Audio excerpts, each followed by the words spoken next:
কথা বলে মন জয় করার কিছু উপায়।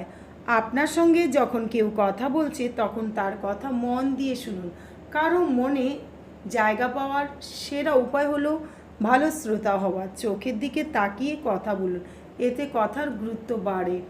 আপনি কারো কথা শুনছেন তখন অন্য কোনো কাজ করবেন না। কথা শোনার সময় অন্য কোনো কাজ করলে সামনের মানুষরা অবচেতন মনে একটা খারাপ ধারণা তৈরি হয়। ধরুন, সামনের মানুষটা আপনাকে যে কথাটা বলল সেটা আপনার জানা কথা, তখন আপনি স্বাভাবিকভাবে বলবেন আমি জানি, কিন্তু আপনি যদি সত্যিটা তার মনে জায়গা করতে চান তাহলে এই কথাটা না বলে বলুন তুমি একদম ঠিক বলেছ। কাউকে প্রশংসা করার সময় মন থেকে করুন, কারণ একটু এদিক ওদিক হলে প্রশংসাটা ওসামত হয়ে যাচ্ছে। কারো সঙ্গে যখন কথা বলবেন শারীরিক ভাষাটাকে ইতিবাচক রাখুন।